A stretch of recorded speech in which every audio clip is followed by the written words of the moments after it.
नमस्कार साथियों, मैं आकाश द्विवेदी आप सभी का स्वागत करता हूं आपके अपने YouTube चैनल परिवर्तन द एजुकेशन हब में। दोस्तों, जैसा कि आप सभी को पता है कि 14 नवंबर से 3 दिसंबर के बीच में हमारी जो केंद्र सरकार है वो एसएससी दिल्ली पुलिस कांस्टेबल के एग्जाम जो है वो कंडक्ट कराए जा रहे हैं आपके, जिसके थ्रू आपको दिल्ली पुलिस कांस्टेबल में नौकरी मिल सकती है। एसएससी क्योंकि पेपर करा रहा है और एसएससी के कराए हुए हर पेपर में रीजनिंग और मैथ का सेक्शन जो होता है वो बच्चों को अक्सर थोड़ा सा टफ लगता है। उसका रीजन ये है कि उनको कॉन्सेप्ट्स नहीं पता होते कि कैसे बेसिक कॉन्सेप्ट लगा के वो क्वेश्चन को सॉल्व कर सकते हैं। उन्हीं कॉन्सेप्ट को क्लियर करने के लिए आज मैं आपके सामने वीडियो लेके आया हूं और इस वीडियो में हम एक ऐसा कॉन्सेप्ट डिस्कस करेंगे जिससे हर एसएससी के एग्जाम में क्वेश्चन बनता ही बनता है और बच्चा अगर उस क्वेश्चन को सही करता है तो उसको टाइम बहुत लगता है, वरना मोस्टली बच्चे इस क्वेश्चन को गलत कर देते हैं। कौन सा टॉपिक है देखिए। सबसे पहले हम लोग बात करते हैं, टॉपिक हमारा है अंग्रेजी वर्णमाला, यानी ये जो हम कॉन्सेप्ट पढ़ने जा रहे हैं ये हमारा अल्फाबेटिकल सीरीज का है। अगर आपको अल्फाबेटिकल सीरीज को बिल्कुल निचले स्तर से पढ़ना है यानी बिल्कुल बेसिक चीजें समझनी है तो हमारे चैनल पे अल्फाबेटिकल सीरीज के 3 पार्ट्स में वीडियोस पड़े हुए हैं, आप उनको देख सकते हैं। मुझे 100% मैं श्योर हूं कि आपको एक एक चीज क्लियर हो जाएगी।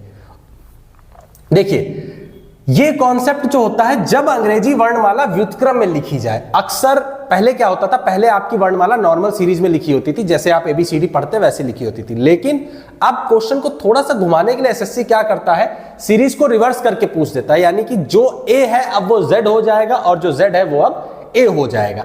ऐसी कंडीशन में जब क्वेश्चन बनेगा तो हम क्या करेंगे, देखिए मैंने यहां पे क्वेश्चन लिख रखा है, यदि वर्णमाला को व्युत्क्रम में लिखा जाए तो दाएं से 10वें के बाएं से 5वां अक्षर बताइए।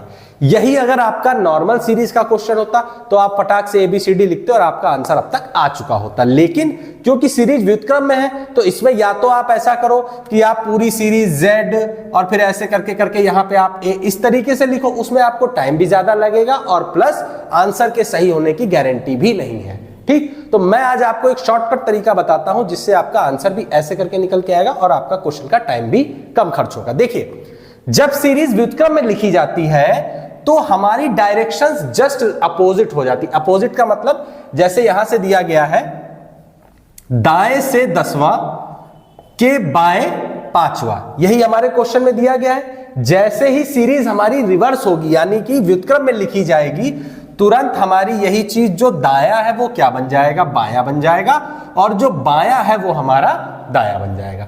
अब ये जो आपका क्वेश्चन है ये आपका नॉर्मल सीरीज का क्वेश्चन हो चुका है। नॉर्मल सीरीज का क्वेश्चन मतलब कि अंग्रेजी वर्णमाला में बाएं छोर से 10वें अक्षर के दाएं 5वां अक्षर बताइए। और इसकी टेक्निक हम आपको अपने वीडियो में बता चुके हैं, क्या कि जब 2 अपोजिट डायरेक्शंस दी होती हैं तो उन दोनों डायरेक्शंस को प्लस कर लेते हैं और जो आंसर आता है वो हमारा किस दिशा से आता है, पहली वाली दिशा से आता है, यानी कि लेफ्ट से 15वां लेटर कौन सा हो जाता है, ओ आपका इसमें सही उत्तर हो जाएगा। कितना टाइम लगा, मुश्किल से 15 सेकंड का क्वेश्चन है ये। लेकिन अगर आप बेसिक टेक्निक पे जाएंगे, अल्फाबेटिकल सीरीज को लिख के लगाएंगे तो आपको कम से कम गिरी हुई हालत में 30 से 35 सेकंड आराम से आपके खर्च हो जाएंगे। ठीक है, तो अगला क्वेश्चन अब देखिए, ये तो हो गया हमारा पहला टाइप जो रिवर्स सीरीज में बनता है। दूसरा टाइप क्या है, यदि वर्णमाला को व्युत्क्रम में लिखें तो बाएं से 5वें व दाएं से 12वें अक्षर के मध्य का अक्षर बताइए। अब देखिए, अब इसमें डबल समस्या क्या, पहली समस्या तो ये कि सीरीज को रिवर्स कर दिया, चलो ठीक है, वो तो सर ने बता दिया, वो तो हम सही कर लेंगे। दूसरी समस्या ये कर दी कि रिवर्स करने के बाद बीच का अक्षर पूछ दिया है। अब बीच का अक्षर नॉर्मल सीरीज में कैसे निकालना है ये मैं आपको बता चुका हूं, लेकिन इसमें कैसे निकालेंगे, तो इसमें भी वही सेम कॉन्सेप्ट हमारा, क्या जो बाया है यानी कि जो लेफ्ट से 5वां है वो हमारा रिवर्स होते ही क्या हो जाएगा, दाएं से 5वां हो जाएगा, और जो हमारा दाएं से 12वां है वो हमारा रिवर्स होते ही क्या हो जाएगा, बाएं से 12वां हो जाएगा। यहां तक कोई दिक्कत नहीं होनी चाहिए। अब देखिए, अब ये क्वेश्चन आपका क्या बन गया है कि अंग्रेजी वर्णमाला में दाएं से 5वें और बाएं से 12वें अक्षर के बीच का अक्षर बताइए। सिंपल सा तरीका है, क्या, दोनों दिशाओं को यानी कि L और R दोनों को एक ही दिशा में कन्वर्ट कर लीजिए। कन्वर्ट करने का तरीका क्या है, अब देखिए, जो लेफ्ट है उसको हम नहीं छुएंगे। क्यों नहीं छुएंगे, क्योंकि सीरीज भी हमको कहां से पता होती है, लेफ्ट से पता होती है, तो हमारा आंसर भी कहां से आना चाहिए, लेफ्ट से आना चाहिए। ठीक, राइट वाले को हमको चेंज करना है, किसमें, लेफ्ट में। सेम डायरेक्शन बनानी है तो राइट वाले को हम चेंज कर लेंगे, किसमें, लेफ्ट में। राइट से 5वां, जब भी राइट को लेफ्ट में बदलना हो या लेफ्ट को राइट में बदलना हो तो हम क्या करते हैं, अपनी दी हुई प्लेस वैल्यू को 27 में से माइनस कर देते हैं। तो यानी जो दाएं से पांचवा होगा वो आपका बाएं से क्या हो जाएगा, 22वां हो जाएगा। यहां तक कोई दिक्कत नहीं होनी चाहिए। अब क्या हमारी दोनों प्लेस वैल्यूज लेफ्ट से निकल आई है। अब बीच के अक्षर की बात करी जाएगी तो बीचों बीच की चीज निकालने के लिए क्या करते हैं, 2 से भाग करते हैं। तो हम 22 लिखेंगे और 12 लिखेंगे और इसके नीचे 2 कर देंगे। 22 और 12 कितना हो जाएगा आपका, 34 हो जाएगा। 34 का आधा कितना हो जाता है, 17 हो जाता है। 17 पे कौन आता है, Q आ जाता है। तो हमारा आंसर क्या आ जाएगा, Q आ जाएगा। मुश्किल से 20 से 25 सेकंड का क्वेश्चन है ये, लेकिन बहुत से बच्चे होते हैं जो इसमें क्या करते हैं, 1-1 मिनट बर्बाद कर देते हैं। अब वो 1 मिनट का नुकसान किसका होगा, आप ही का तो होगा। उसी नुकसान को बचाने के लिए सिंपल सा तरीका है, क्या, जब भी सीरीज व्युत्क्रम में दी हो तो हमेशा डायरेक्शन को अपोजिट करके लिख दीजिए और आपका क्वेश्चन नॉर्मल सीरीज का बन जाएगा। ये 2 क्वेश्चन आपके लगे हुए, इनका स्क्रीनशॉट ले लीजिए। फिर अभी आगे इसी कॉन्सेप्ट पे 2 क्वेश्चन आपके और कराए जाएंगे। Welcome two part 2। पार्ट 2 मतलब पहले जो इससे पहले क्वेश्चंस हमने आपके 2 लगाए थे, उसमें आपने देखा होगा कि पहला क्वेश्चन था कि आपके दाएं बाएं में अक्षर कौन सा है, दूसरा क्वेश्चन था कि मिड अक्षर कौन सा है, यानी मध्य का अक्षर बताना है। अब जो सबसे इंपॉर्टेंट क्वेश्चन रिवर्स सीरीज के ऊपर बनता है, जो पॉइंट टू पॉइंट पूछा जाता है, आपने देखा भी होगा कई सारे एग्जाम्स में, क्या, यदि वर्णमाला के प्रथम अर्धांश को, ये वर्ड आपने क्वेश्चन में बहुत सुना होगा, अर्धांश। अर्धांश का मतलब होता है किसी भी चीज का आधा हिस्सा, यानी कि वर्णमाला में टोटल अक्षर कितने होते हैं हमारे, टोटल होते हैं 26।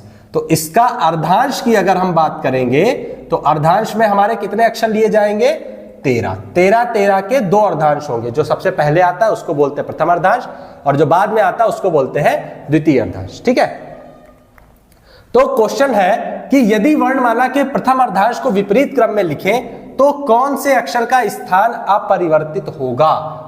बहुत इंपॉर्टेंट क्वेश्चन है, बहुत प्यारा क्वेश्चन है, बहुत इजी क्वेश्चन है। देखिए, अपरिवर्तित होगा का मतलब क्या है कि चाहे आप इन 13 अक्षरों को, यानी शुरुआत वाले 13 अक्षरों को सीधी सीरीज में लिखो चाहे उल्टी सीरीज में लिखो, एक अक्षर ऐसा होगा जो कि सीधी सीरीज में भी उसी स्थान पे आएगा जिस स्थान पे वो उल्टी सीरीज में आएगा। ठीक है, कौन सा अक्षर है वही आपको पता लगाना है। हम आपको सॉल्व करके दिखाएंगे, चाहे तो आप याद कर लेना उस लेटर को, या आप अगर सीख जाते हो तो बहुत अच्छी बात है, फिर तो कोई दिक्कत ही नहीं है। देखिए, अब हमारा जो खेल है वो कितने अक्षरों का है, अर्धांश की अगर हम बात कर रहे हैं तो हमारे पास कितने अक्षर है, सिर्फ और सिर्फ 13। तो जो 13 अक्षर होंगे, अच्छा एक बात बताइए, अगर कहीं पे 1 लिखा है, 2 लिखा है और 3 लिखा है, ठीक है, अब इसमें हम कहते हैं कि कौन सा ऐसा अक्षर जिसका स्थान चेंज नहीं होगा, तो बेटा 3 को आप इधर रख सकते हो, 1 को इधर रख सकते हो, लेकिन जो बीचों बीच की वैल्यू है ना तो वो इधर जाएगी ना वो इधर आएगी। क्यों? क्योंकि वो बीचों बीच की वैल्यू है, वो हमेशा मध्य में ही रहेगी। तो यही हमारा आंसर है, क्या, कि इन 13 अक्षरों में जो मध्य का अक्षर होगा वही हमारा दाहिनी साइड से या बाई साइड से अपने ही स्थान पर रहेगा, उसका स्थान बदलेगा नहीं। अब 13वें अक्षर, जब 13 अक्षर दिए हो तो मिड वैल्यू कैसे निकाली जाए, गुरुजी 2 से डिवाइड कर दिया जाए। बिल्कुल गलत।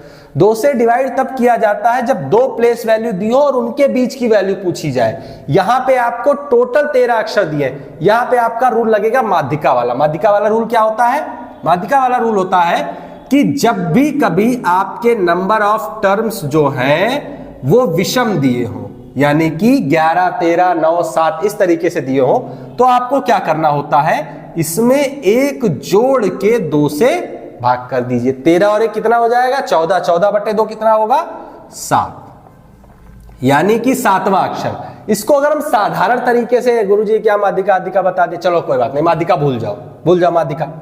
13 टोटल अक्षर है, इसी को 2 से भाग करो। 13 को आप 2 से भाग करेंगे तो आएगा 6.5, यानी 6.5। अच्छा, 6.5 को आप 6 नहीं पढ़ सकते हो, क्यों? क्योंकि 6 से तो ज्यादा ही है। अब जब 6.5 लिया गया है तो 0.5 भी नहीं लोगे भाई, लेटर जो होगा वो तो पूरा पूरा होगा। 6 आप ले नहीं सकते हो, क्यों? क्योंकि आपको 6 के आगे आना है। तो 6 के आगे आप कहां पहुंचेंगे, सीधे सीधे 7 पे पहुंच जाएंगे। तो यहां पे हम अपने 6.5 जो है इसको एस्टिमेट कर देंगे, यानी लगभग में अगर उत्तर निकालेंगे तो 6.5 को क्या लिखा जाएगा, 7 लिखा जाएगा। और 7 पे कौन आता है, आपका जी आता है। यानी कि पहले 13 अक्षरों में जो जी होगा उसका स्थान परिवर्तित नहीं हो सकता। ठीक, यही क्वेश्चन आपका द्वितीय अर्धांश के लिए आ सकता है। क्या, यदि वर्णमाला के द्वितीय अर्धांश को विपरीत क्रम में लिखा जाए तो कौन से अक्षर का स्थान अपरिवर्तित रहेगा। अब प्रथम अर्धांश की तो बात हो गई, अब बात आ रही द्वितीय अर्धांश की। द्वितीय अर्धांश का मतलब देखिए, शुरुआत के 13 अक्षर आपने लिख लिए, चाहे सीधे लिखे चाहे उल्टे लिखे, इससे कोई मतलब नहीं, 13 अक्षर आपके हो चुके हैं। खेल आपका है दूसरे वाले अर्धांश का, यानी जो दूसरे वाले 13 अक्षर लिखे हुए हैं इनमें से क्वेश्चन पूछा गया है। अब देखिए, पहले वाले में कितना निकल के आया था 7, दूसरे वाले में कितना निकल के आएगा हमको पता है 7, लेकिन ध्यान देने वाली बात यह कि पहले वाले 13 तो आपको कुछ डिस्टर्ब करने नहीं है। डिस्टर्ब नहीं करने तो इसका यह भी मतलब नहीं कि आप उन 13 को छोड़ देंगे, आपको वो 13 तो काउंट करने ही पड़ेंगे।